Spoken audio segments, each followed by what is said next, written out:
Hello friends, आप सब कैसे हैं। आज हम स्टार्ट करने वाले हैं हमारा नेक्स्ट मेथड, जो कि क्या है, एग्जैक्ट डिफरेंशियल इक्वेशन। इसका सॉल्यूशन हम कैसे फाइंड आउट करते हैं। इसके मेथड के कुछ स्टेप्स होंगे। सबसे पहले देखेंगे कि कोई भी डिफरेंशियल इक्वेशन है वो एग्जैक्ट होगी या नहीं होगी। सबसे पहले देखते हैं इसकी डेफिनेशन। वह अवकल समीकरण होती है जिसे उसके व्यापक हल से बिना किसी विलोपन के केवल अवकलन के द्वारा प्राप्त कर सकते हैं, तो वो हमारी क्या कहलाती है, एग्जैक्ट डिफरेंशियल इक्वेशन।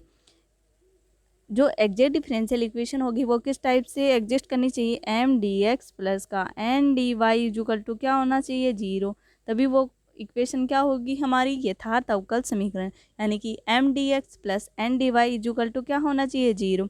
यदि हमारे पास इसकी कंडीशन है, कोई भी डिफरेंशियल इक्वेशन है वो एग्जैक्ट कब होगी, पहले तो क्या होनी चाहिए, M D X plus N D Y equal to zero होना चाहिए।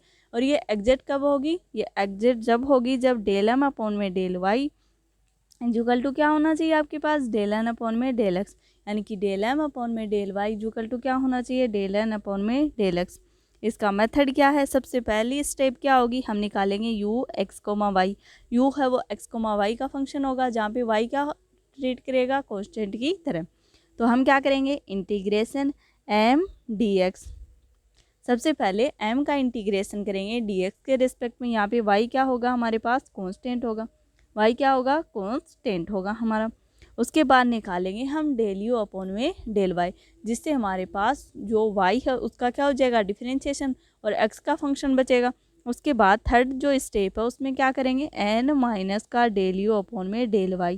जैसे ही हम n में से डेल u अपॉन में डेल y को माइनस करेंगे तो वैल्यू किसकी आएगी, एफ ऑफ वाई, या क्या आएगा हमारे पास, कांस्टेंट।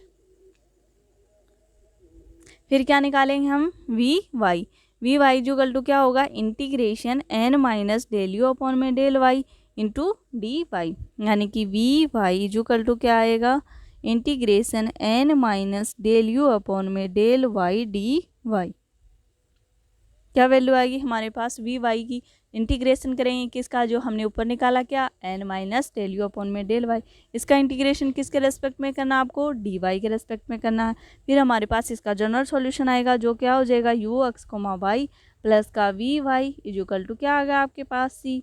ये क्या होता है हमारा एग्जैक्ट डिफरेंशियल इक्वेशन को सोल्व करने का मेथड। अब हम देखते हैं इसका एग्जाम्पल, तो आपको और भी अच्छे से क्लियर हो जाएगा कि क्वेश्चन को हमें कैसे कैसे करना है। इसका अगर शॉर्ट क्वेश्चन एग्जाम में बनता है तो डायरेक्ट पूछ लेंगे कि ये डिफरेंशियल इक्वेशन एग्जैक्ट है या नहीं। उसके बाद कोई भी के लेमडा ऐसे वैल्यूज़ दे देंगे और फिर हमें एग्जैक्ट डिफरेंशियल इक्वेशन की कंडीशन लगानी होगी। हमारे पास लेमडा है जो के भी दिया हुआ होगा, उसकी वैल्यू फाइंड आउट हो जाएगी। जैसे कि हमारे पास फर्स्ट क्वेश्चन है यहाँ पे, जो कि दिया हुआ है आपको क्या, 2x plus 3y plus 5 into D X plus lambda x plus 6y plus 10। यानी कि ये जो डिफरेंशियल इक्वेशन है हमारे पास किस टाइप की है, m इंटू डी एक्स। यहाँ पे m की वैल्यू क्या है, 2x प्लस 3y प्लस 5 है, और n डी वाई, n की वैल्यू क्या है, यहाँ पे n की वैल्यू है lambda x plus 6y plus 10। I hope ये आपको अच्छे से क्लियर हो गया होगा। नेक्स्ट स्टेप क्या होती है हमारे पास, ये क्या है, एग्जैक्ट डिफरेंशियल इक्वेशन होगी। कब होगी, जब डेल एम अपॉन में डेल वाई इक्वल टू क्या होगा आपके पास, डेल एन अपॉन में डेल एक्स होगा। तभी ये क्या होगी, एग्जैक्ट डिफरेंशियल इक्वेशन। यानी कि डेल एम अपॉन में डेल वाई इक्वल टू क्या है, डेल एन अपॉन में डेल एक्स। ये हमारे पास m है, इसका हम क्या करेंगे, डेल एम अपॉन में डेल वाई, यानी कि y के रेस्पेक्ट में डिफरेंशिएशन। तो 3y का डिफरेंशिएशन क्या हो जाएगा, 3 equal to del N upon में डेल एक्स। यहाँ पे लेमडा एक्स है तो x का डिफरेंशिएशन 1 इंटू लेमडा, तो लेमडा की वैल्यू क्या आ गई, 3। डायरेक्ट शॉर्ट क्वेश्चन आपसे एग्जाम में इस तरह से पूछ सकते हैं। सेकंड, ये क्वेश्चन हमारे पास दिया हुआ है, y अपॉन में x D X plus Y plus log 4x D Y equal to 0। तो हमारे पास ये जो डिफरेंशियल इक्वेशन है ये m हो जाएगा, ये n हो जाएगा। सबसे पहले देखेंगे कि एग्जैक्ट है या नहीं। यानी कि डेल एम अपॉन में डेल वाई इक्वल टू किसके होना चाहिए, डेल एन अपॉन में डेल एक्स की। तो हमने चेक किया, डेल अपॉन में डेल वाई कितना है आपके पास, 1 अपॉन में एक्स। ऐसे ही डेल एन अपॉन में डेल एक्स निकाला तो हमारे पास एक्स के रिस्पेक्ट में लॉग का क्या हो जाएगा, 1 अपॉन में 4x इंटू 4 से 4 कैंसिल आउट, तो वैल्यू कितनी आई, 1 अपॉन में एक्स। यानी कि हमारे पास ये एग्जैक्ट डिफरेंशियल इक्वेशन है। यानी कि डेल एम अपॉन में डेल वाई इक्वल टू किसके, डेल एन अपॉन में डेल एक्स के। अब हम हमारे 4 मेथड स्टेप से क्वेश्चन को सोल्व करने के। सबसे पहले आपको क्या फाइंड आउट करना होता है, यू एक्स कोमा वाई, जो कि क्या होता है, इंटीग्रेशन होता है एम डी एक्स का किसके रेस्पेक्ट में, एक्स के रेस्पेक्ट में। और यहाँ पे वाई है वो क्या ट्रीट करता है, कॉन्स्टेंट की तरह। यानी कि फर्स्ट स्टेप में हमने किया m की वैल्यू थी y अपॉन में x, इसका डिफरेंट इंटीग्रेशन किया dx के रेस्पेक्ट में, इक्वल टू क्या है 1 अपॉन x का इंटीग्रेशन क्या होता है log x, y as it is बाहर, u x कोमा वाई आ गए। अब क्या करेंगे इसका y के रेस्पेक्ट में डिफरेंशिएशन यानी कि डेल u अपॉन में डेल y करेंगे तो वैल्यू कितनी आ गई आपके पास log x आ गई। अब क्या करेंगे हमारे पास थर्ड स्टेप थी n minus del U upon में डेल वाई, n की वैल्यू क्या थी y प्लस का log 4x माइनस का क्या है हमारे पास log x, तो y plus log m minus log n का फॉर्मूला क्या होता है आपके पास log m अपॉन में n हो जाएगा, यानी कि log 4x अपॉन में x, x से x कैंसिल आउट हो जाएगा, यानी कि y प्लस log 4, ये फंक्शन है किसका y का होगा या फिर क्या हो कोई कांस्टेंट हो। अब हम क्या करेंगे इसका y के रेस्पेक्ट में डिफरेंट इंटीग्रेशन करेंगे, यानी कि क्या करेंगे हम y इक्वल टू क्या हुआ हमारे पास integration y plus log 4 into D Y का जो इंटीग्रेशन करेंगे तो वैल्यू क्या आएगी x की पावर n का इंटीग्रेशन क्या होता है x की पावर n प्लस 1 अपॉन में n प्लस 1, यानी कि अपॉन में 2 प्लस y log 4। अब हमारे पास जो जनरल सॉल्यूशन होता है वो क्या होता है u x comma Y plus का वी वाई इक्वल टू क्या होना चाहिए c।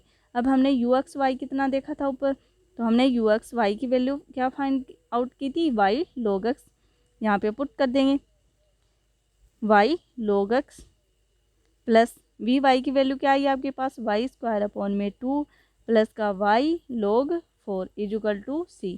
ये इस क्वेश्चन का क्या हो गया जनरल सॉल्यूशन। आई होप आज आपको एग्जैक्ट डिफरेंशियल इक्वेशन है इसका कॉन्सेप्ट अच्छे से क्लियर हो गया होगा। एक बार फिर से रिकॉल करवा देती हूँ मैं आपको। सबसे पहले क्या होता है हमारे पास एग्जैक्ट डिफरेंशियल इक्वेशन का फॉर्मेट होता है, एग्जैक्ट डिफरेंशियल इक्वेशन का फॉर्मेट क्या होता है एम डी एक्स प्लस का N D Y equal to 0 होना चाहिए। उसके बाद डेल एम अपॉन में डेल वाई इक्वल टू क्या होना चाहिए डेल एन अपॉन में डेल एक्स। सबसे पहले ये कंडीशन फुलफिल होनी चाहिए। उसके बाद इसका जनरल सॉल्यूशन निकालने का मेथड क्या होगा आपके पास u x कोमा वाई निकालेंगे इक्वल टू क्या करेंगे इंटीग्रेशन एम डी एक्स, यहाँ पे y जो वैल्यू है वो क्या होगी कांस्टेंट, y कांस्टेंट की तरह ट्रीट करेगा। उसके बाद जैसे ही u की वैल्यू आ जाएगी उसका क्या करेंगे डिफ्रेंशिएशन करेंगे डेल u अपॉन में डेल y। जैसे इसका डिफ्रेंशिएशन हो गया उसके बाद क्या करेंगे हम n में से क्या माइनस कर देंगे डेल u अपॉन में डेल y। फिर हमें क्या निकालना होता है वी वाई निकालने क्या करेंगे इंटीग्रेशन करेंगे n minus del U upon में डेल वाई डी वाई। जैसे इसके रेस्पेक्ट में इंटीग्रेशन कर देंगे तो हमारे पास इसका जनरल सॉल्यूशन बन के आएगा U X comma Y plus का V Y equal to C. ये एग्जैक्ट डिफरेंशियल इक्वेशन का व्यापक हल होगा। आई होप आज की क्लास आपको अच्छी लगी होगी। मिलते हैं नेक्स्ट क्लास में जिसमें हम पढ़ेंगे एग्जैक्ट डिफरेंशियल इक्वेशन में हम डिफरेंशियल इक्वेशन को कैसे चेंज करेंगे, उसके अलग अलग मेथड होंगे, उससे हम क्वेश्चंस कैसे सॉल्व करेंगे। अगर आपको क्लास अच्छी लगती है तो please like share and subscribe करें। मिलते हैं नेक्स्ट क्लास में। Thank you guys.